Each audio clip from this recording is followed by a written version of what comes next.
Nu ką, šiandien apie tą pilnaties jausmą, Aha. apie tai, iš kur mes jį gaunam. Ir va, šiandien iš saulės. O šiaip žmogus nuolatos patiria alkio jausmą ir jis jį nori kažkuo užpildyti. Ir dažniausiai, ką jisai daro šiais laikais, mes turim ne tik tai gausų šaldytuvą, bet ir informacijos kiekį didžiulį. Taip. Ir žmonės tą alkį kažkaip tai patiria nuolat. Ir kada tavo nuomonė žmogus patiria alkį ir ar tai yra blogai iš tikrųjų? Tu dabar klausi apie informacijos kiekį, apie alkį. Apie alkį jo informacijos kiekį. Nu, tiesiog poreikį kažkuo save užpildyti, nes dabar toli nereikia eiti. Mes Taip. tiesiog dabar turim tokią gausą įsijungus mažą dėžutę, kur viskas prieinama, pasiekiama ir kaip tau atrodo, ar tai yra blogai? Iš tiesų, čia tai mažiausiai turbūt man norėtųsi, galvoti, žinai, ar gerai, ar blogai. Tiesiog, yra taip, kaip yra, bet aišku, kad tas kelia minčių ir tokių refleksijų, kodėl taip vyksta, kodėl mes čia taip vartojam tą informaciją, kišam į save. Nori, aišku, viena vertus, manau, kad žmogus jisai nori žinoti, nori patirti, nori jausti, atrasti, suprasti save, vėlgi tas pats pažinimas savęs. Iš kitos pusės gali būti taip, kad mes tiek jaučiamės kažko neturintis, kažkuo neužpildyti, kažkuo nepakankami, kad ko gero ieškom būdų, kaip save padaryti pakankamais. Ir kiekvieną kartą, kai išbandom kažką naujo, išmokstam kažką naujo, negana. Reikia eiti dar. Tada išgirstam, sužinom, sudalyvaujam ar ten mokymuose, ar kažkokiuose kursuose, ar dar kažkur. Ta akimirka kaip ir neblogai, praeina kažkiek laiko, dar man kažko trūksta. Ta prasme, toks užsuktas truputį ratas, net kartais atrodo, sukasi. Ir tada aš keliu klausimą, apie ką tai yra. Ir viena tokia iš įžvalgų tai apie nepakankamumo kažkokį jausmą. Kad tarsi tiek, kiek manęs dabar yra, bet kažkodėl neužtenka. Ir viena iš tokių, sakyčiau, įžvalgų ir mano pačios kelyje buvo toks nusiraminimas, kad manęs užtenka, kai aš labai daug laiko tokio atsidavimo įnešiau į savo kasdienybę, ryšyje, būtent buvime gamtoje, su gamta, savęs matyme kaip gamtos dalį. Ir tada aš supratau, kad bet tai manęs užtenka. Ir taip, kaip aš esu, ir tai, kokia aš esu, to pakanka. Ir tada pasikeitė truputį mano požiūris ir taip, aš noriu kažką naujo išmokti, sužinoti ir tobulėti kažkokiose srityse, bet tas yra jau su tokiu, aš atsirenku, ko man reikia tikrai. Gerai, kaip tu atsirenki, tikrai. Jo, ir kaip aš atsirenku. O čia jau įsijungia mano kūno raštingumo ta tema, sakykime, ar kūno pojūčiai. Viena, kad aš keliu tada konkretinu klausimus, ko būtent man reikia ir aš žiūriu, kas gali tą atliepti. Ir tada ar aš noriu į tą, ar mokytoją kreiptis, ar į tą mokymą kreiptis, kad aš išmokčiau kažką naujo, aš konkretinu, kokių man konkrečiai žinių reikia, ko man trūksta, bet ne iš trūkumo, bet iš to, kad man dar kažkokio reikia instrumento ar įrankio, kad aš galėčiau padaryti kažką, nuveikti kažką savo gyvenime. Bet ne dėl to, kad aš pati esu nepilnavertė, nepakankama ir kažkas duos man kažką, kas mane užpildys pagaliau. Nes manau, kad aš pati save galiu užpildyti ir mane pripildo gamta. Toks mano galbūt būtų. Ne visi žmonės yra intuityvūs, ne visi geba labai gerai atsirinkti. Gausa yra didžiulė. Ir mes netgi atradom tokį naują terminą šitam visam pavadinimui — kolekcionieriai. žmonės, kurie ištyrinėja viską, jie išbando, nes jie duoda šansą visiems žmonėms, kurie duoda kažką lyg ir naujo. Galbūt ne kiekvienas sugeba sisteminti, kad ta pati žinutė kitų pavadinimų jau kaip ir nėra nauja informacija, bet ta pati tik tai kitų pavadinimų. Ir tokie žmonės nulinkia išbandyti. Jie tai laiko tobulėjimu ir bando daug dalykų ir tiesiog žyminėja save kažkuo. Ir nepasikliauna netgi vieno specialisto pasisakymų kažkur tai, ar ne? Nes tų specialistų gausa yra didžiulė ir jie dabar tampa specialistais labai greitai. Ką tu apie tai manai? Tai žmonės, kurie moko kitus. Yra tas reiškinys mūsų aplinkoje. Ir viena vertus yra nuostabu, kai yra žmonių, kurie turi kuo pasidalinti, tačiau kita vertus dar labai priklauso nuo to, kuo dalinamas ir apie ką yra mokymai, bet ką aš pastebiu aplinkoje, kad daugėja tokios manipulacijos gal, kad tu nepakankamai esi dvasinga, nepakankamai sąmoninga, nepakankamai tobulėjai, nepakankamai kažkas, nepakankamai kažką.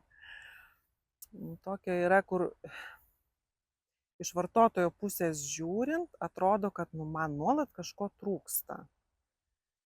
Mes vieni kitus nuolat tobulinam, žodžiu, skatinam tobulėti. Taip, nes pas mus tokia nerašyta kažkokia sklando žinutė erdvėje, kad tą, ką aš jau turiu, tą, ką aš jau moku, tą, ką aš jau gebu, kad to neužtenka, kad reikia dar, reikia daugiau. Ir viena vertus, čia tokia kartu ir komplikuota gal tema, sakyčiau, viena vertus aš siekiu aiškiau pažinti, aiškiau suprasti, aiškiau matyti, aiškiau save jausti, bet kita vertus, būtent apie ką aš turiu omeny kalbėdama, kad tas manipuliavimas sąmoningumu, kad tarsi, dabar reikia man žodžių paieškoti. Kol tu paieškosi, aš pratęsiu šitą mintį, tu paieškok. Ir tarkim, yra tokia tiesiog eilinė situacija, ar ne, jeigu žmogus atranda kažkokį specialistą, arba guru, arba mokytoją ir jisai pasieina, o tu sakai ne. Tarkim, arba nueini vieną kartą, sakai, gal ne, žinai, gal man nereikia jo. Jisai sako, tu nepriaugai. Tiesiog dar nedabrendai iki tokio sąmonės lygio, kad tu paimtum šitą mokytoją. Ką tu apie tai manai? Šitą tendenciją, kai jeigu tau nesiklauso, vadinasi, tu nepriaugai ir kada tu peraugi tada, kad tau nebereikia. Ir ar tu peraugi, kad tau nebereikia? Ojojoj, čia labai tokia plati tema. Aš pasikliauju iš tiesų savimi ir savo jutimu, ko man reikia ir ko man nereikia. Ir tikėtina, gal tai dar yra ir susijęs su vidiniu autoritetu ir pasitikėjimu savimi iš esmės. Nes aš jaučiu, kad aš galiu ir turiu teisę atsirinkti ir, sakykime, apie savo duotybės. Tai aš pati turiu dovaną kalbėti, galvoti, jausti ar nejausti ir panašiai. Ir man yra truputį manipuliatyvu, jeigu kažkas, iš, sakykime, taip vadinamų mokytojų, sako man, kad aš tai pasiekiau daugiau, aš žinau daugiau, aš esu kažkur aukščiau, o tu esi kažkur žemiau. Ir tu ateik pas mane, nes aš duosiu tau kažką ir tu štaiga pakilsi. Tai tokiais dalykais aš labai atsargiai esu su šituo. Dėl to, kad geri mokytojai mokinių neieško. Geri mokytojai mokinių neieško, kai man kažko reikės, aš susirasiu žmogų, kuris man galės pasakyti tai, ko aš ieškau, ar duot, ko aš ieškau. Ir tuo pačiu, ta guru, pavadinkim, kultūra, manau, yra šiek tiek pavojinga, nes joje atsiranda toks tarsi ir prisirišimas, nugalinimas mano pačios kelio, mano pačios pojūčių, mano pačios pažinimo. Ir aš kreivai šiaip žiūriu į tuos palyginimus, kas yra aukščiau, kas yra žemiau, nes aš manau, kad nėra nei aukštesnių, nei žemesnių. Yra tiesiog žmonės, kurie turi patirtis ir kurie turi sukaupę tiek daug, kad nori pasidalinti. Ir ateis žmogus, kuris išklausys ir norės pasimokys iš tos patirties, nenorės, nepasimokys. Sakyčiau, tokio laisvumo, gal laisvės trūkumas yra tame, kad man nuolat reikia, kad kažkas patvirtintų mane, pasakytų, kad su manim viskas yra gerai. Iš kur tai ateina, kodėl taip yra, galima tik tai prielaidas kelti. Galbūt tai yra dėl to, kad manęs nepatvirtino, nepriėmė nuo pat mažų dienų. Aš galbūt buvau iš vis ten nematoma, negirdima, nepriimta ir panašiai. Ir tada aš blaškausi per visą gyvenimą ir ieškau, kas čia galėtų man būti tas tėtis, ar kas čia galėtų man būti ta mama, žinai. Priimti, pasakyti, kad su tavim viskas yra tvarkoj, kad tu turi teisę gyventi, kad tu esi pilnavertė, kad tu esi dvasinga ar dvasingas ir panašiai. Dėl to aš savo kalboje, kasdieninėje ir bendraudama su žmonėm pati atpažįstu, kad aš net pradėjau vengti kai kurių žodžių. Pavyzdžiui, aš tikrai pradėjau gerokai mažiau naudoti žodį dvasingumas, kad neprikurti tų manipulacijų ir tokių lūkesčių kažkokių ar vertinimo kito žmogaus. Tada aš taip atsargiai žiūriu į žodį sąmoningumas.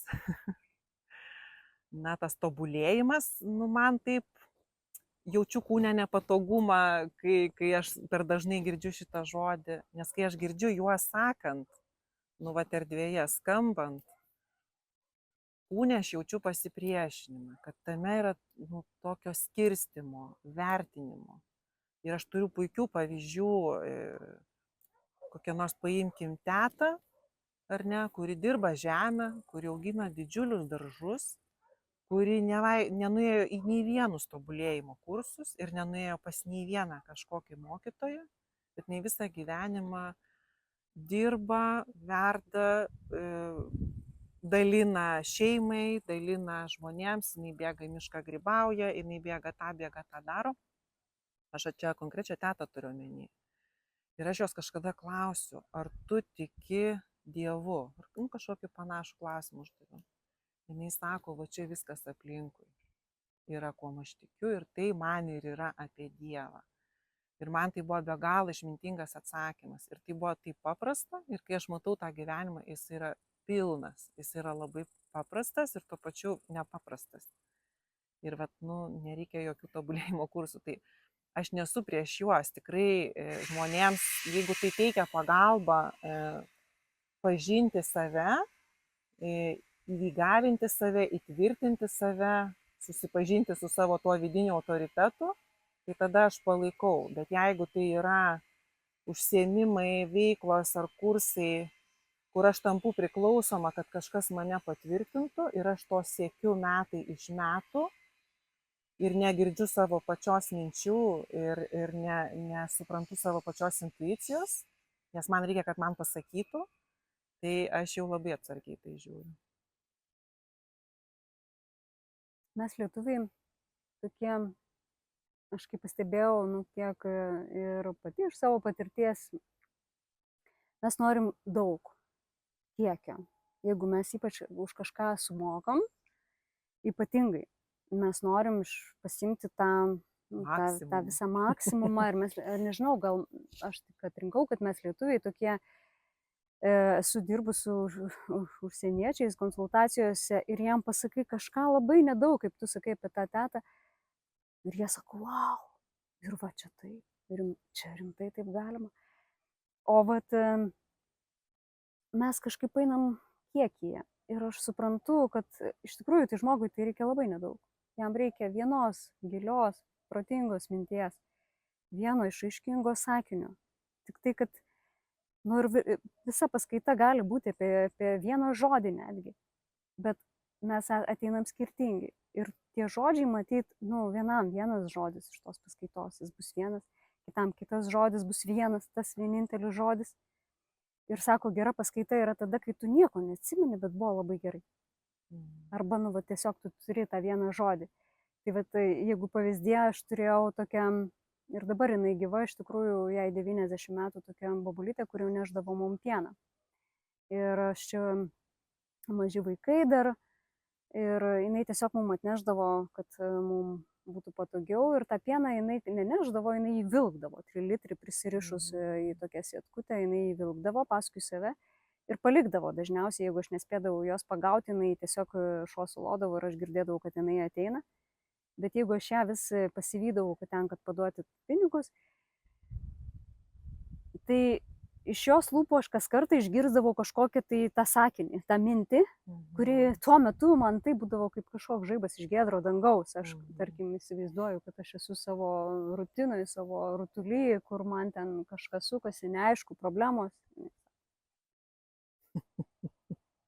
Viskas gerai, gražios pušys. Gerai, kad pasodino.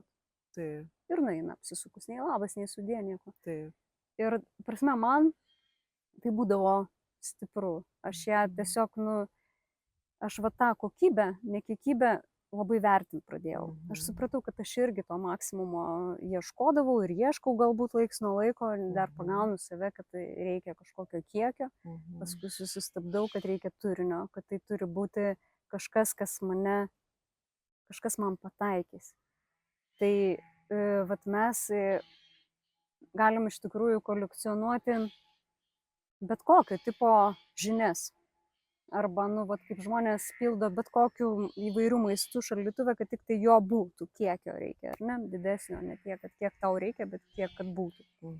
Tai čia vėlgi žmonės, aš galbūt klausau labiau tada, kai žmonės pradėjo baigti ne po vieną aukštą. Anksčiau aukštai baigti galėjo ne kiekvienas, o dabar mes turim žmonės, kurie baigia po 2, po 3 aukštuosius. Bakalaurus, magistrus, doktorantūras. Ir aš galvoju, kada žmogui gana, ko jis ieško tame. Ar jis ieško diplomo, ar jis ieško žinių, ar jis ieško to pakankamumo jausmo. Ar jam atrodo, kad jisai, jeigu jisai sustos, jisai nustos augti, tobulėti. Ar vis tik jisai užpildo kažkuo pojūtį. Nes žmogus vis tik veiklus, jam reikia kažką veikti. Ir kartais aš galvoju, kad veikti yra visai pateisintas reikalas. Kad žmogus gimęs judesiui. Taip. Ir tas judesys gali būti mentalus, į ką mes dabar ir einam, kad tai yra mentalinės žinios, kurios nu, tiesiog nuolat cirkuliuoja. Ir kai jos nebecirkuliuoja, atrodo, kad niekas sustoja virškinimas ir tu nebegauni tos dozės savo. Ir va, tai, ta prasme, tas tarp alkio, reikalingumo ir kolekcionavimo. Kur tas balansas tavo nuomonė? Žinai, dabar tavęs beklausydama, aš galvoju, tai apskritai tada, nu, o kokia prasmė gyventi? Kokia gyvenimo prasmė? Nu, čia jau dabar labai daug nepradėk. Ir kokiagi prasmė gyventi, Justina? Gyventi. Gyventi. Judesys. Gali būti, kad tai yra judesys, vyksmas. Jo. Žinai, kai tu apie tą bobulytę šnekėjai, tai nu, man taip kažkaip mąsčiau, kad mes galime matyti dalykus iš gausos pusės, apie tai, ką turime, ir galime matyti dalykus iš trūkumo pusės, apie tai, ko neturime. Ir abiem atvejais mes surasim kažką, ar ne? Jeigu aš mąstysiu, ko man trūksta, tai aš ir veiksiu iš to lauko, ko man trūksta. Aš būsiu trūkume ir ieškosiu, man dar reikia šito, man dar reikia šito, man dar šito trūksta, dar šito, aš dar to. O gausa varo, jinai turi variklį daryti? Aš manau, kad jeigu aš matau aplinką, pasaulį, save iš gausos pusės, tai nereiškia, kad aš sustoju veikti ir nereiškia, kad aš sustoju ieškoti patirčių ir patirti tą gyvenimą. Bet man atrodo, kad aš patiriu daugiau pasitenkinimo tada visame kame, ką veikiu, ką darau. Kai aš matau tą pasodintą pušį ir aš tuo džiaugiuosi, o ne einu, čia tebūnie apie tą pušį ar ten obelį, nu vat yra sodas, ar ne, vat mes dabar sėdime sode, kur auga medžiai. Ir man tai yra gausos aspektas. Bet jeigu aš iš trūkumo, nors aš vis tiek galiu rožę pasisodinti, ar ne, kad tas sodas dar prisipildytų rožę. Bet iš trūkumo aš tada galiu patirti tokį kaip ir stresą. Ai, tai čia yra tos obelis, tai čia yra tos pušys, bet dar man trūksta. Aš čia kaip metaforas sakau, nebūtinai apie patį sodą, bet jeigu apie save kaip žmogų ir savo tą vidinį pasaulį, kurį bandau turtinti ar nepildyti. Ir tada, jeigu aš esu trūkume, nepasitenkinime, galbūt žemoj savivertėj, ką norėtųsi paminėti, tada tik panašu, kad aš imsiu ieškoti, kas mane pildytų, užpildytų, iš ko aš gausiu tą meilę, kas man pasakys, kad vat, aš tave myliu ir tu esi pakankama. Man atrodo, kai mes ieškome tų mokytojų, taip vadinamų gurų, ar gali būti taip, kad mes ieškome tokio esminio pamatinio patvirtinimo, kad su manim vis dėlto viskas yra gerai, ar ne, kad aš esu pakankama, kad aš esu verta gyventi.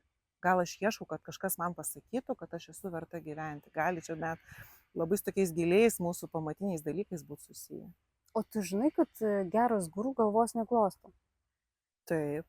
Ir tada jo akivaizdoje tu pasijunti galbūt visai ne taip, kaip tu įsivaizduoji, kad jis tau paglostys galvą ir tu vertas gyventi. Tu gali pasijusti visai niekas. Ir iš to niekinio taško žmogus pasirodo tik tai tada, jisai, kodėl mums reikia tos kančios, kad tobulėti, aš dar nesu tikra. Bet pasirodo pagrindinė varomoji jėga yra tada, kai mums kažko trūksta, kai mes kažko nepatenkinti, kai mums blogai, tada mes einam ieškoti. Sako, didžiausi šitie, kiek man teko domėtis tų pakilių žmonių istorijom, jie tiesiog kalba tada, kad yra tam tikras laikas. Kaip tu sakai, jeigu vaikystėje yra kažkokie tai trūkumai ir žmogus gali praleisti visą gyvenimą juos bandydamas atstatyti ir kompensuoti, bet yra dar kitas momentas, kad žmogui kyla klausimai, ne tik tai tie, kur ten nepakako vaikystėje, bet dar kažkokie papildomi, į kuriuos jis neranda atsakymo niekur. Kartais jis neranda to mokykloje, kartais tam neužtenka bažnyčios, tam neužtenka politikos kažkokiu tai dar mokslų, filosofijos neužtenka. Ir jam yra nepakankamai. Bet, kaip sako, jeigu vaikas neužduoda klausimo, jam į jį atsakinėti ir gatavo atsakymo duoti nereikia. Tai vat mano vienas iš vertinimo kriterijų mokytojo gero, kai jis neduoda, jeigu tu neklausi, o jo labiau duoda ne tiesioginį atsakymą, o variantiškumą, nesuvirškintą vienareikšmį atsakymą, bet galimybę variacijai, kad nėra vienareikšmio atsakymo. Tai, žodžiu, taip pat ir žmogui, jeigu tu jam duosi nesavalaikį atsakymą, jeigu jam tas klausimas nekils, tavo atsakymas jam bus niekinis. Tas tai taip, aš su tuo sutinku. Ir galbūt tas variantiškumas, kai žmonės labai greitai skleidžia žinutę, kad jie gali, kai jie kažką išmoko, jis yra skirtas įvairiom auditorijom. Kad yra viena pasiekiamumo auditorija, kažkam gal mes čia kažką sapaliojam, neaišku ką ir neaišku su kuo tai valgyti ir iš vis jokios konkretikos. O kažkas sakys, čia ilgam šitą temą, šitą reikia giliau praplėsti ir dar daugiau išsiaiškinti. Bet gal vėlgi ne faktas, kad mes čia turim prieiti prie kažko, nes kiekvienam pokalbėje, kurį aš klausausi, kai kažkas tai kalba, man atrodo, gerai, duokit atsakymą, reziumuokit, tai ką su tuo daryti, tai va dabar aš tau užduosiu tą klausimą. Tai ką daryti žmogui ir iš kokio išeities taško išeiti, kad jis jaustųsi pilnatvėje ir ieškotų kažko, jeigu jis ieškotų iš to taško. Man atrodo, žinok, paprasti dalykai, paprasti, nepaprasti. Savęs pažinimas, savo kūno pažinimas, savo jausmų pažinimas, leidimas visam tam egzistuoti, mano kasdieniai realybei ir ryšys su gamta. Savęs pažinimas. Tai vėl mes papuolame į labai platų spektrą, kas tau jisai yra savęs pažinimas. man kas yra savęs pažinimas, kada aš save jaučiu, kada aš išgyvenu kiekvieną savo kūno dalį, kaip judrė, kuris santykyje yra su viskuo, kas aplink mane vyksta. Tai aš vedu prie to, kad ne tai, kad ar tai yra gerai, ar tai yra blogai, ar man skauda, ar neskauda, ar kažkas atsitiko, man neatsitiko, bet kad aš esu ryšyje su viskuo, kas vyksta mano kūne. Tai nuo Aš ko tai tą prasideda matau. tada? Stebėsena, Stebėjimas, klausimai, klausimai. kas čia, apie ką čia yra, kaip aš dabar jaučiuosi. Nevertinimas kūne? ar vertinimas, Nevertinimas. priėmimas. Taip. O kada tada ateina pokytis? Jeigu tu nevertini, priėmi, kaip ateina pokytis? O koks pokytis? Kokį tu pokytį turi omeny? Aš manau, kad kiekvienas judesys yra pokytis, kiekvienas judesys veda link pokyčio. Tai jeigu susiformuluoji, kad tau reikia kažkokio pokyčio, tu link jo judi. Tarkim, be vertinimo to nenuspręsim. Tarkim, jeigu tu skausmą priėmi kaip pozityvą, tai tu neįsimėginti jo keisti. Jis tiesiog bus tau kaip faktas. Vat yra skausmas. Taip, vienu gyvenimo momentu man teko susidurti su skausmo pojūčiu kaip po tokių dalykų, kad jisai galėtų būti, ta prasme, kad tai nėra mano nelaimių priežastis. Tai gali būti kaip faktas skausmas, bet kad aš nenorėčiau jo pakeisti, tai taip nebuvo. Prasme, skausmas vis tiek yra toksai šalutinis reiškinys, kaip skaudantis dantis. Tu paskui jį labai kreipi dėmesį ir jis vienareikšmiai tampa musė, kuri zyzia ir tada aš darau veiksmus. Bet tam aš turiu įvertinti, kad tas veiksmas man, tas faktas man maišo.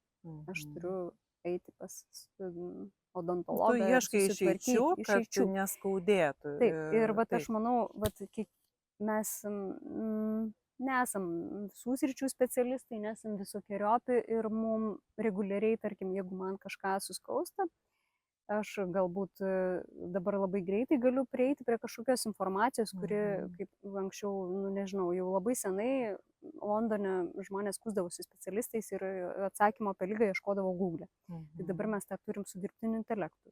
Įvedi simptomatiką ir jis tau greitai pasako, kas tau galėtų būti. Jeigu tu nenori ten kažkur kreiptis. Aš nesakau, kad čia taip reikia daryti, bet vienareikšmiai tai yra variantas, ar ne, kad aš paieškau išeičių, o man tas. Ir aš galiu daryti kažkokį sprendimą, kad tai pakeisti. Bet jeigu aš sėdėsiu ir galvosiu, taip turi būti. Tebūnie aš priimu tą faktą. Tai kas bus mano varomoji jėga?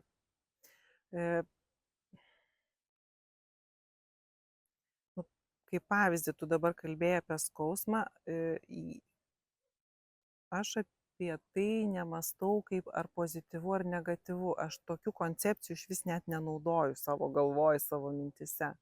Man tai yra kūno žinia ir informacija. Žinoma, kad aš imuosi veiksmo, kad man neskaudėtų, nes skausmas yra nepatogus bet kuriam žmogui, ar ne? Ir tai tarp kitko yra viena iš tų kūno realybių, kurią mes labai aktyviai norim pakeisti, nes jinai yra labai nepatogi ir tikrai didelį skausmą pakelti ilgą laiką yra sudėtinga. Tai duoda kančią žmogui. Aišku, žmogus ieško išeičių.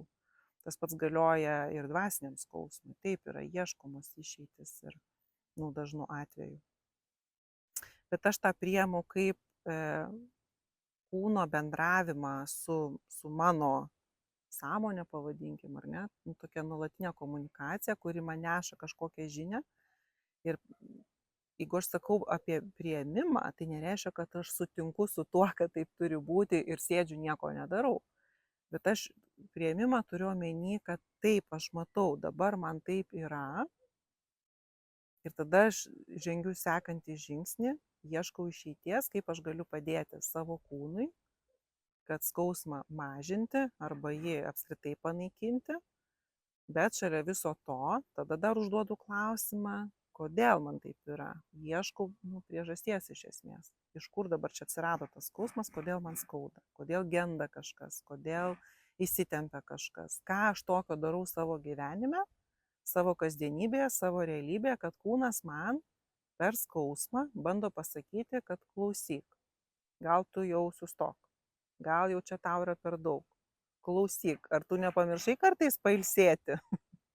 Nu, vat aš apie tai labiau kalbu. Jo, mes apie kūną taip, bet jeigu imti tą, nu, dvasinį skausmą ir badą, ko pasikoje atsiranda įvairūs ieškojimai Taip, ir atsakymų ir mokymai, ne? taip. Tai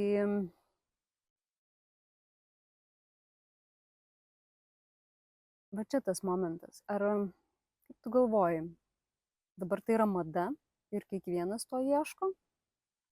Ar didžiumai žmonių tai yra, nu, tiesiog kažkokia tai praplaukianti mados tendencija? Nu, kaip ir, žinai, kiekviena besikeičianti mada ieškoti. Jeigu tu ieškai, tai tu jau čia Taip, taip. pakilėjai savai kažkokį laiptelį. Mhm. Ir ar vis tik didelė dalis žmonių neturi to poreikio ieškoti ir jie nedaeina iki netgi to savo vaikystės traumų ieškojimo atsakymų į juos? Nu, čia, žinai, labai įvairiai, aš iš vis galvoju, galima į tai žiūrėti ir turbūt visai kiekvienam žmogui yra.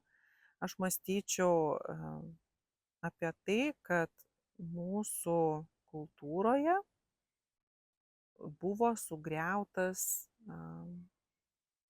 šventumo elementas tiek mūsų kūne, tiek mūsų dvasioje.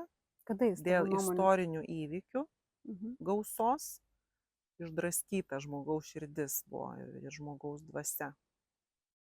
Ir tas ryšys, kuriame mes prieš daug metų gyvenome santarvėje ir pažinime tarp savęs ir gamtos, mes žinojome daugybę ceremonijų, mes mokėjome suprasti, kuris augalas kam yra skirtas, mes mokėjome bendrauti, laikyti ryšį su gamta, su vietos energija, ar ne, su mišku, su ežeru, su upe ir taip toliau. Mes turėjome savo vertybės, mes turėjome tai, kuo tikėjome ir tada per istorinių įvykių gausą, nu, tai buvo išdraskyta, sunaikinta, tame tarpe ir mūsų kūno saugios ribos buvo pažeistos per visokias prievartas ir taip toliau. Ir tada, kai tokie dalykai sugriūna, aš manau, kad masiškai tada žmonės ieško ir gal net nesąmoningai, kaip tai atstatyti, kaip atrasti saugumą savyje, savo kūne, savo dvasioje. Tai čia tokia gal labai didelė tema ir galbūt tai viena iš varomųjų jėgų, kas dabar vyksta, kodėl tai yra taip populiaru atrasti ten moterims savo moteriškumą, vyrams savo vyriškumą, atrasti dvasingumą, tą patį sąmoningumą, nu ką mes dabar eteryje gana dažnai girdim. Ir viena vertus, kai žmogus žengia kažkokios paieškos keliu, atranda ir nurimsta tame, tai aš tuo džiaugiuosi, bet man tokį susirūpinimą kelia tie atvejai, kada žmogus ieško, suranda, negerai negana, vėl ieško, vėl kažką suranda, pasitenkina savaitėj, bet kasdienybės tai nekeičia ir galiausiai nuo to tokio nuolatinio vartojimo pradeda nebefunkcionuoti normaliai savo kasdienybėje. Man čia galbūt šauktukas yra, kada žmogus nebegali normaliai funkcionuoti kasdienybėje, nes tiek yra išblaškyta viskas, per paiešką to paties, pavadinkim, dvasingumo, yra tiesiog išblaškyti pamatiniai kažkokie dalykai. Nu, man bet šita vieta tokia labiausiai gal nerimą kelianti yra. Jeigu kalbant apie pamatinius dalykus, kaip tu galvoji, kas tas yra pamatas žmogo ir jo individualumas? Ar vis tik tas saugumas, kurį jis atranda burdamasis į kažkokias tai grupės ir bendruomenės? Tai čia dar kitas aspektas dabar, ką tu paminėjai. Aš manau, tiek individualumas, tiek autentika yra svarbu, tiek bendrystė ir būrimasis bendruomenės, nes šiai dienai aš matyčiau, kad mes ganėtinai individualizuota pasidarėm kultūra, nors istoriškai žiūrint, tai yra bendruomenėmis paremta, mažesnėmis bendruomenėmis kultūra mūsų kraštas. Ir žmogus, aš čia tokią kaip ir prielaidą kelčiau, kad žmogus daugiau kančios patiria, kai jis yra vienas, atskiras, negu kai jis yra bendrystėje. Dėl ko Nu, čia gal labiau didmiesčių tokia tendencija, aš nežinau, kaip yra mažesniuose miestuose, tas būrimasis į kažkokius ratelius, čia toks ratas, kodėl tai vyksta. Dėl to, kad ko gero mes ieškome bendrystės, mes ieškome rato, mes ieškome žmonių, su kuriais tiek save patirtume, tiek patirtume, kad mes esam kažkam reikalingi, kad kažką bendro galime sukurti. Bet kas būtų svarbu, kad tada, jeigu mes esame kažkokiame rate, kad mes neprarastume, aišku, savo to autentiškumo ir individualumo. Na, bet jeigu tai ne meditacijos ratas, tai dažniausiai tam rate tu nebūni tyloje, tu ten gauni kažkokius mitybinius atsakymus galbūt, bet tu nebūni toj tyloje, kuri tiesiog tau reikalinga gyvybiškai tam, kad atstatyti, kaip tu sakai, tos šakninius dalykus. Ten tu gali gauti atsakymus. Ir bendrumą gali gauti, ir saugumo jausmą. Bet vis tik tas pojūtis, kaip tu minėjai, tai, ką mes galbūt praradom kultūriškai, nes aš tai girdžiu, nu, vat, kažkokiu bendrumu arba žinių, arba vat, iš kartos į kartą pereinančių žinių. Ten galbūt tai buvo kažkokie rateliai, vakarėliai, ar verpimo, ar ten dainų, ar laužų, ar dar kažkokiu darbymečio. O tos žinutės, jos praeidavo labai subtiliu lygmeniu, trumpais sakiniais, ar dar kažkokiais tai labai apibendrintais dalykais. Ir tada žmogus turėdavo galimybę kažkur pamastyti apie tai ir įsisavinti viduje. Tai vis tik tas, nu, vat, resurso atstatymas. Ir tas, nu, vat, savęs pilnatvės jausmas. Mano supratimu, jis ateina per individualią prizmę. Ir vat žmogui tada, kaip ir, ar jis turėtų, nu, kaip ir eiti iš to, kaip ir iš pilnatvės jausmo veikti ir ieškoti ir kurti. Ir taip vat individualizuojant savęs jausmą, jis turėtų eiti, jeigu jis turi poreikį, į bendrystę su kažkuo tai. Nes dažniausiai mes nuo bendryšių irgi pavargstam. Irgi mes būreliuose ne visada pailsim, taip pakeičiam aplinką, bet sugrįžtam į save ir įsišaknyjam savyje. Nes, nu, kada žmogus turbūt geriausiai, kaip ir jį teka, cirkuliuoja viskas ir tada, kai jis grupėje, cirkuliuoja grupinis momentas kažkoks. Tai. O individualybėje jisai vis tiek yra toksai, kur, nu, kaip ir lovoje. Tu miegi vienas su savimi ir kai jau tu miegi, tavęs jau nebelieka toje erdvėje, tu tiesiog išeini pasikrauti savo resursų, pailsėti kažkur tai ir tu tai darai vienas. Ir, nu, vat, ta gausa informacijos, ar jinai, nu, vat aš galvoju, ar tai nėra kaip narkotinė medžiaga, kuri skatina mus tiesiog, nu, skatina abstinenciją, kai jos nėra. Jeigu mes įprantam ją vartoti, ir tada jos poreikis didėja.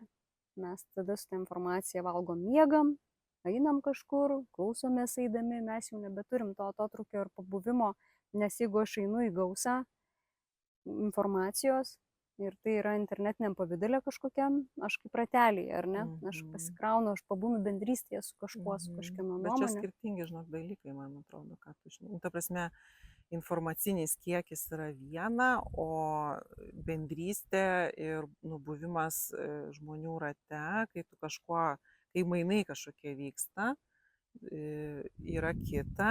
Ir taip aš sutinku, kad, nu, dalį laiko yra poreikis ir norisi išgyventi tą bendrystę ir dalį laiko norisi pabūti atskirai, savyje, tyloje, ar ne, ir poilsyje ir panašiai.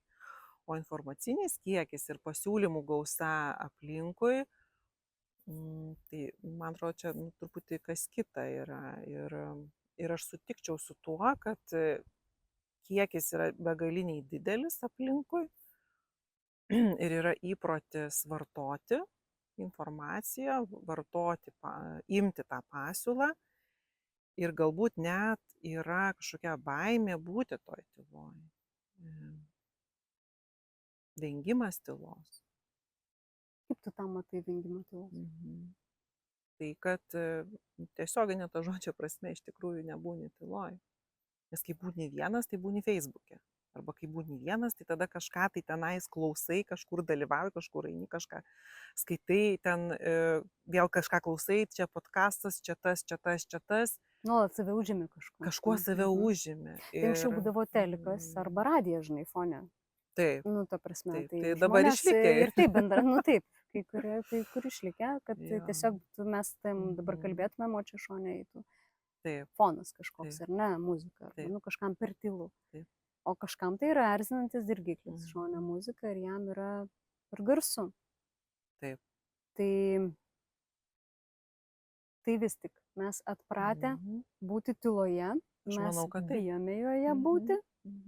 Ir kaip tada geriausiai su ta tyla susidurti tavo akimis, kad jinai nebūtų toks gąsdinantis faktorius, nes kai kurie žmonės vien dėl to bijo pasilikti su savimi arba Taip, vieni, nu, taip, fiziškai vieni, Taip. tam, kad negirdėti savęs. Nes iš tiesų, taip, čia, manau, labai labai šitas aspektas yra svarbus, kad negirdėti savęs ir to, kokia yra mano vidinė realybė. Tai reiškia negirdėti savo jausmų dažnu atveju, nes tikėtina, kad tie jausmai nėra ten džiaugsmas ir euforija, bet jie yra galbūt liūdesys, galbūt pyktis, galbūt sielvartas.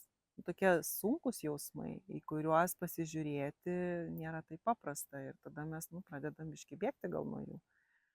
Ir vartoti, veikti, kad kuo daugiau to triukšmo atsirastų, kuris nuslopintų tai, kas čia mano viduje yra. Mes netgi galim surasti tą bendrumą, žinai, kai einam į tą vartojimą, įsijungiam, kažkam panašiai, kažkas panašiai jaučiasi. Kodėl žmogus bijo susidurti su tą savo realybę? Netokia gąsdinanti?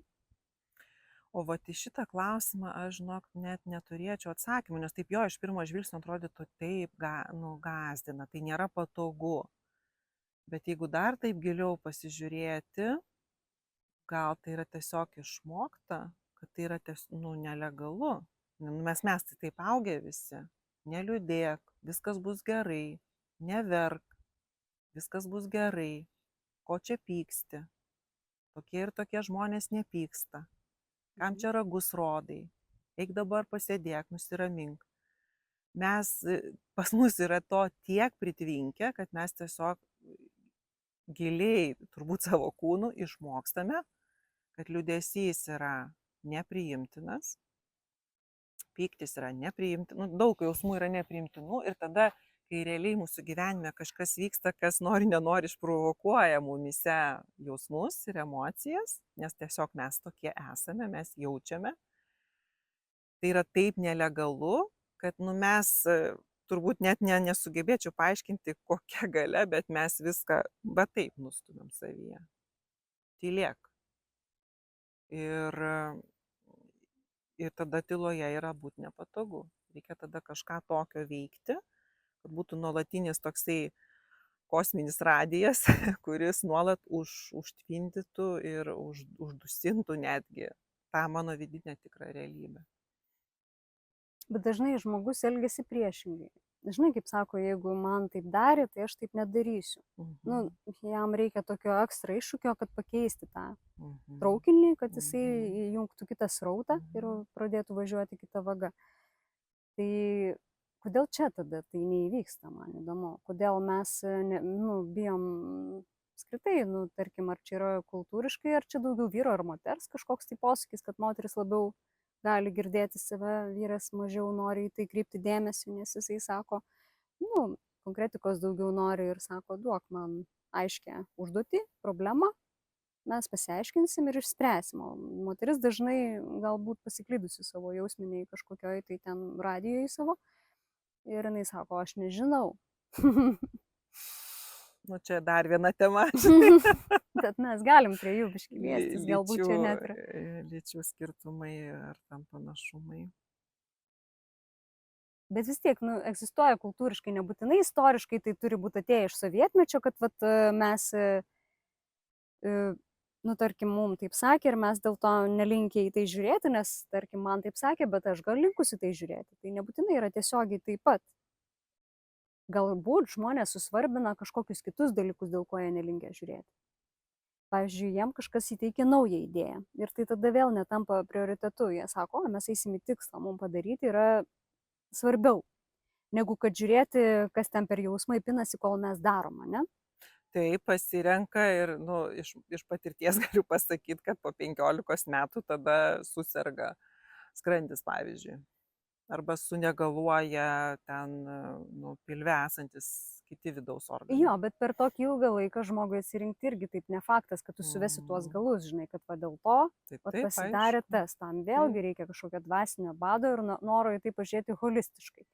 Nes jeigu man dabar sunegalavo skrandis, aš išgeriu nošpos ar ko ten dar ir einu toliau, nes yra, net dabar vaistininkai sau leidžia labai greitai pasiūlyti sprendimą.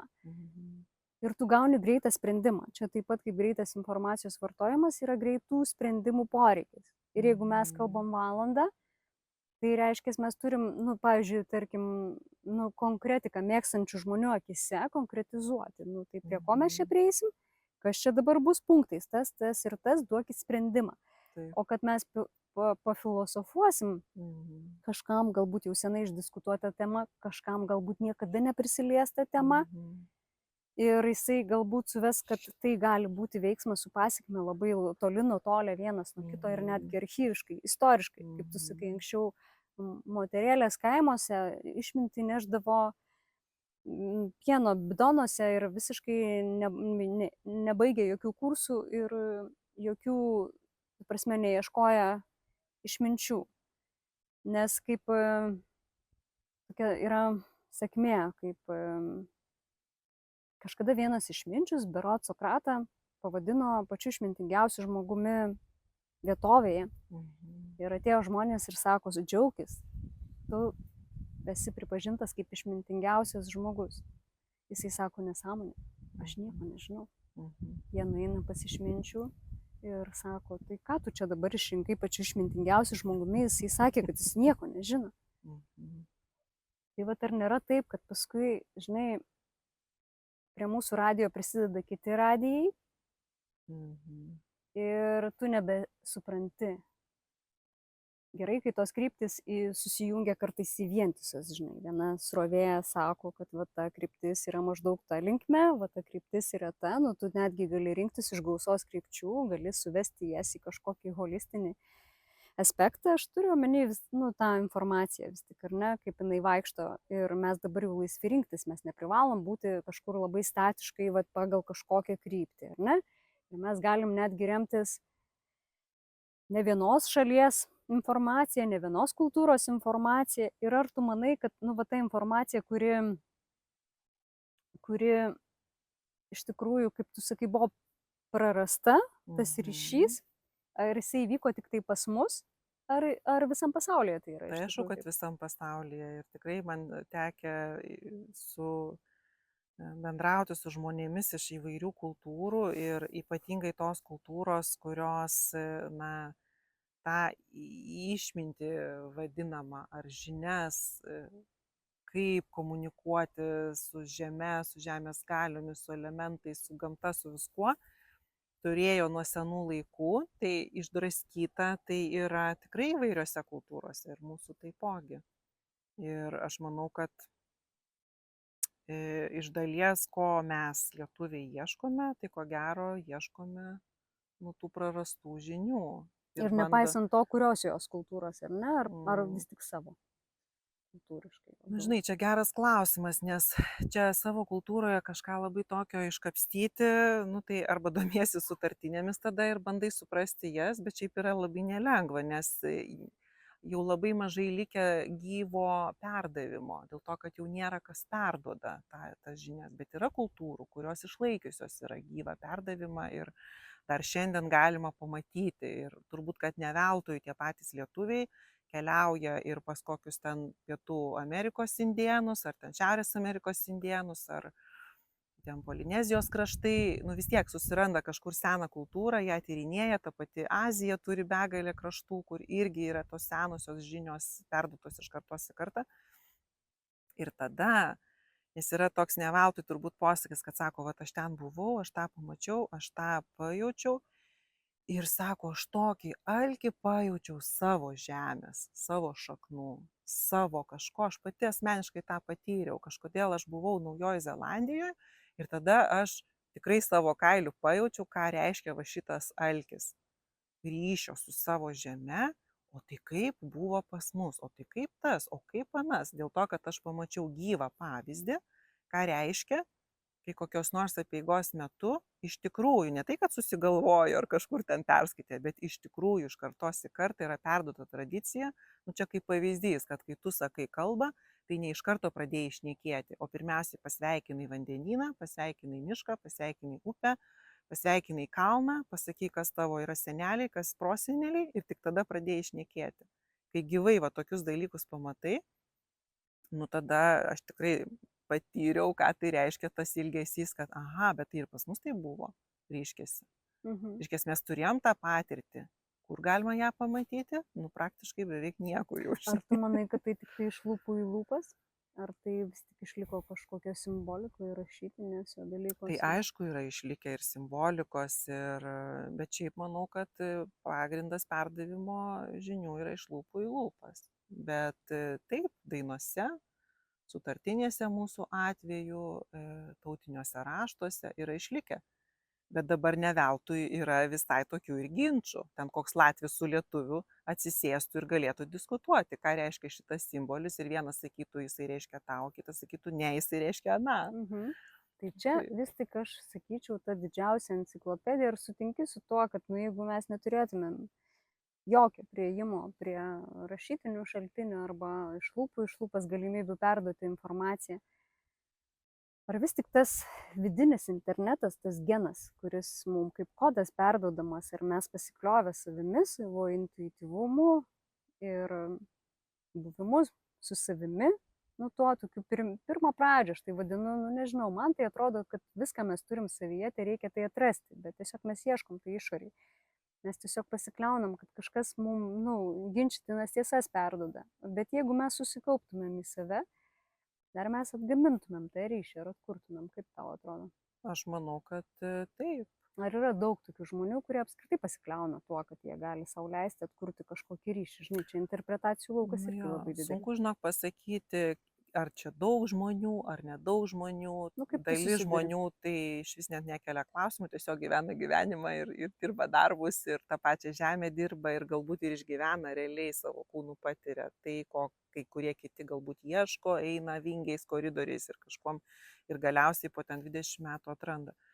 Tai manau, kad čia labai yra įvairu, bet aš turiu tokį tikėjimą, kad galima savistabos pagalba, savęs tokio tyrinėjimo pagalba, tylos išgyvenimo pagalba, gamtos stebėjimo pagalba, kad mes tikrai galime atgaivinti, atgaminti tą žinojimą, kuris yra gyvas, buvęs kažkada.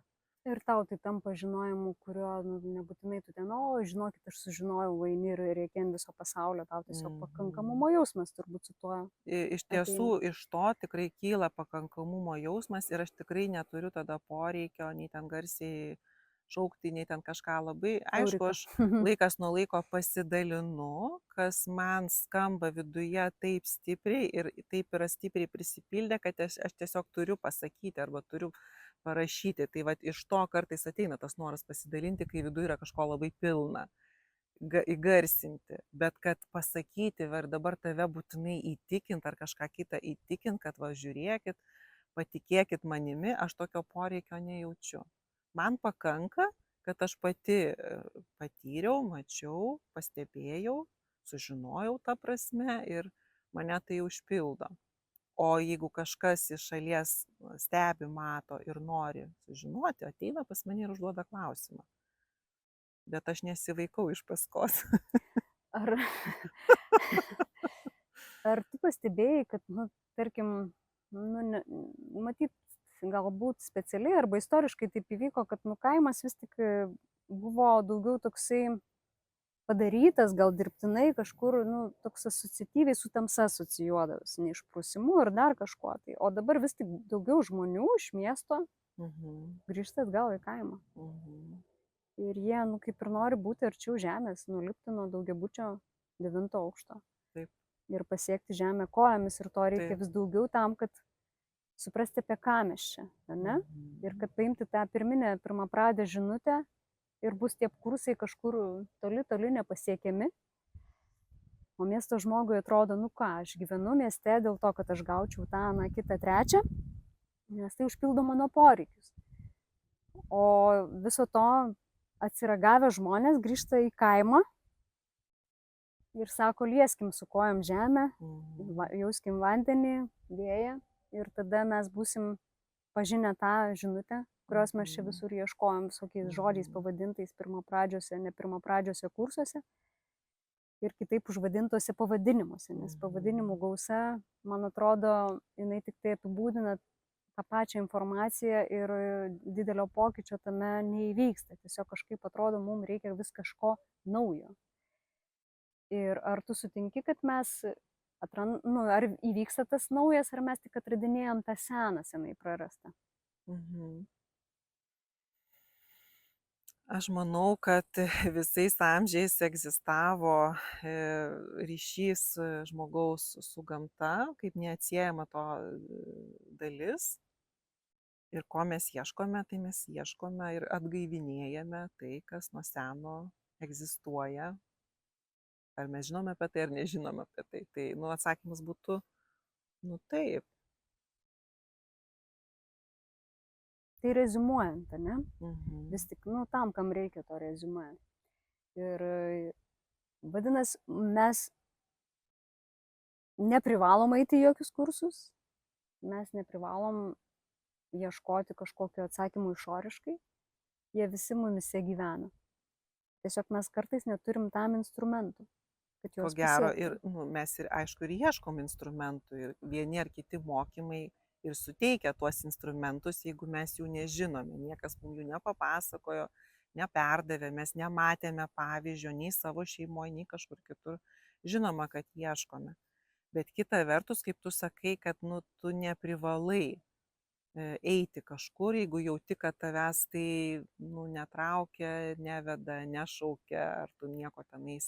Žodžiu, nebūsi atsilikęs, neišprusęs, jeigu tu sėdi ir su savimi būni, ne?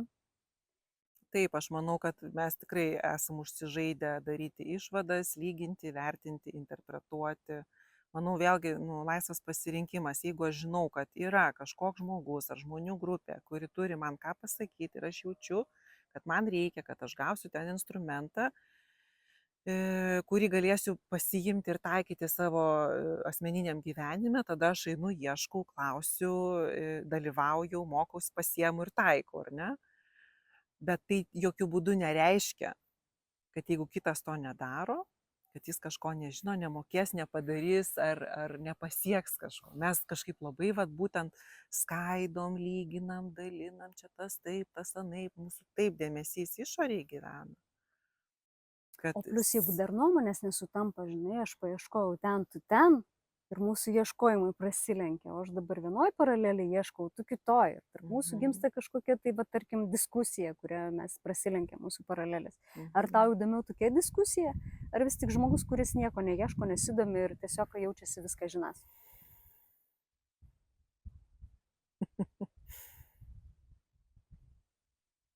Žinai, nei taip, nei ne. Man yra įdomu leisti laiką ten, kur man norisi leisti, bendrauti su tais, kuriais man norisi bendrauti, ką jau jie ten būtų nuveikę ir ką būtų be patyrę. Jeigu manęs paklaus, aš pasistengsiu atsakyti.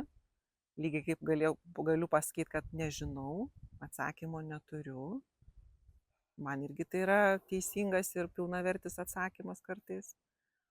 Keistis galime, nesutarti galime, nesutikti nuomonės galime pasirinkti, kiek ilgai bendrauti, nebendrauti. Žodžiu, aš kažkaip gal kitaip šiek tiek į tą žiūriu, neskirstau, pas ką man verčiau eiti ir panašiai. Aš tiesiog renkuosi veikti gyvenime, daryti dalykus, kuriuos aš jaučiu, kad aš galiu daryti ir veikti, kad tai teikia man džiaugsmą, kad tai gali tapti mano veikla, kad aš kažką, jeigu prisipildau tiek daug, galiu duoti kažkam kitam, jeigu tam kitam reikia.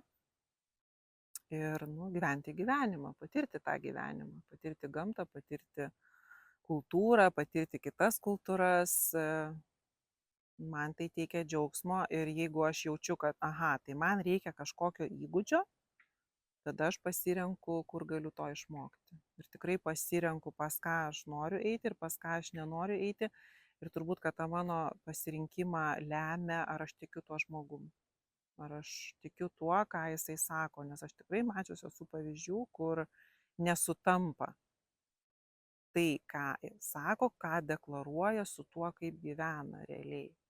O kaip tu tai gali patikrinti? Kaip greitai tu atsirinki tą žmogų, kuris tau gali perduoti kažką, kuris... Aišku, kad aš pasikliauju ir savo intuiciją. Tikrai. Ta prasme, aš tiesiog kūniškai pasitikrinu, ar mano kūnas atliepia, ar mano kūnas sako, neik tenai. Aš turiu tokią gal vidinę sistemą. Bet kai kurie žmonės, aš tiesiog pasižiūriu, kiek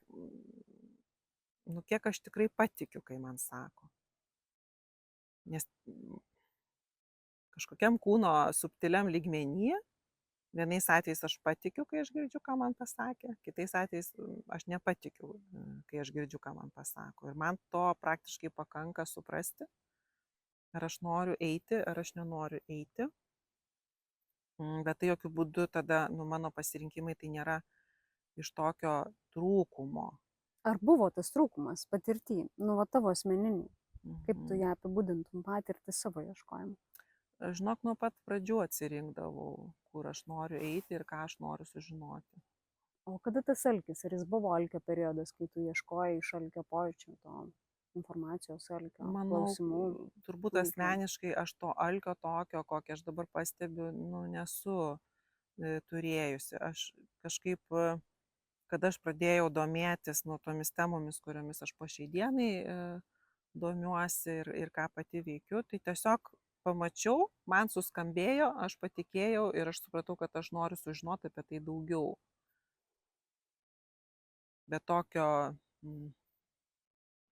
gal ir esu patyrus aš tą alkį, kai norėdavau įsigilinti į kažkokį klausimą, temą. Bet tai nebuvo tas griaunantis toks alkis, bet labiau kuriantis, kad aš praplėščiau tame ir savęs pažinimą. Taip gal galėčiau pasakyti. Ar tuo metu, kai kažkur gilinėsi į kažkokią tai kryptį, ar nesijauti kryptiška, kad tu remiesi tik tai tą kryptimį, ar daugiau apsijungia tai, ką jau žinojai prieš tai? Aš labiau į sintezę einu ir kad apsijungia. Labai vengiu užsiciklinti ir vengiu vieno tik tai kažkokio taško. Man turbūt kas pasikartoja, tai yra pagarba kitai nuomoniai, kitam patyrimui, kitai kultūrai ar kitai tradicijai. Nebūtinai, kad aš tam pritarsiu ir nebūtinai, kad aš tą darysiu, bet kad pagarba ta prasme, kad ir taip gali būti. Kad tai turi vietą būti. Tai turi vietą ir kad tai irgi yra pasirinkimas. O aš pasirenku tada, kaip aš kuom tikiu, kokia yra tradicija, kurią aš seku, kas man yra svarbu, kas, tas žodis rezonuoja, dabar dažnai naudojamas, kas atliepia mano širdį, mano sielą. Tai va tuos dalykus aš ir susirenku. Ar turėjai tokią galimybę, tokią terpę, kurios negalėjai išvengti, kai tau nerezonavo?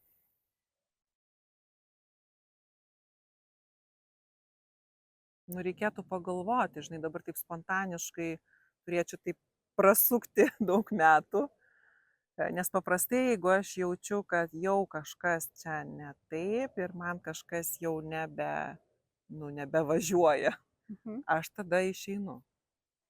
Nes, žinai, kiti sako, tada tu vengi spręsti problemą, tiesiog jos vengi ir išeini, atsitrauki nuo jos, o nebūni tame ir nenagrinėjai, kas ten tau kelia diskomfortą. Ir va čia žmonės irgi susiduria su tuo klausimu, Ar aš galiu sau leisti išeiti, ar aš privalau tai spręsti, ar vis tik aš vengiu spręsti, o gal man nebereikia spręsti. Kur tavo nuomonė čia yra tiesa?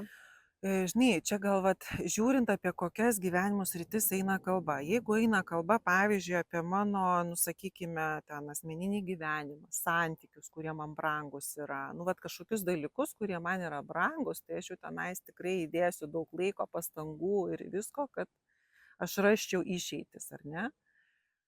Bet jeigu eina kalba apie vertybių sistemą, kurią man kažkas kitas atneša, pasiūlo, ir aš tarsi tame dalyvauju, leidžiu laiką, vyksta kažkokios veiklos ir panašiai, bet aš matau, kad mano vertybės vidinės nebesutampa.